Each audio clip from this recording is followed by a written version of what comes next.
ప్రభా, మీ అనాదికాల సంకల్పాన్ని బట్టి ఈ సాయంత్రకాల సమయం మేము ఇక్కడ కూడి ఉన్నాం ప్రభా. నాయన తండ్రి, మీ పిల్లలంగా నాయన సహవాసంగా నాయన తండ్రి ఇక్కడ కూడి ఉండగా ప్రభా, ఇక్కడ మీ ప్రెజెన్స్ని మీరు ఉంచండి ప్రభా. మా జీవితాలు ప్రభా యాదృచ్ఛికంగా లేదు కానీ ప్రభా, మరి భూమి పునాదులు వేయబడక మునిపే మీరు మా పేరు జీవ గ్రంథం ముందు రాసి ఉన్నారు ప్రభా. నాయన తండ్రి, ఇక్కడ అనేకులు మీ కూడి ఉండగా ప్రభా, మీకు ప్రభా నశించిపోయారయ్యా, ఎంతో మంది నశించిపోయారయ్యా, ఎంతో మంది అయితే హాస్పిటల్ పాలైపోయారయ్యా, ఎంతో మంది అయితే రోగంతో బాధపడుచున్నారయ్యా. అయ్యా, వాళ్ళకి భాగ్యము ధన్యతనైన ప్రభా, ఎందుకు పనికిరాని మాట్లాడిన ప్రభా, నేను ఇచ్చిన విధానాన్ని బట్టి ఇస్తాను.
ఎంతలో యువసపడ్డాను తండ్రి ప్రభు, నా బిడ్డకి వచ్చిన తండ్రి, నా గుహంకి వచ్చిన తండ్రి ప్రభు, నాకు అదే సకదానం అయిపోయింది, నాకు ఆనందం అయ్యింది తండ్రి ప్రభు.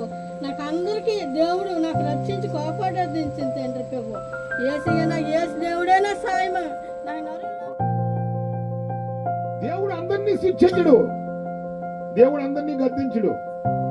దేవుడు ఎవరిని శిక్షిస్తాడు, ఎవరిని గద్దిస్తాడంటే దేవుని ప్రేమ ఎవరైతే అంగీకరిస్తారో, ఎవరైతే దేవుని ప్రేమను గైకుంటారో వారినే దేవుడు ఏం చేస్తాడు, శిక్షిస్తాడు.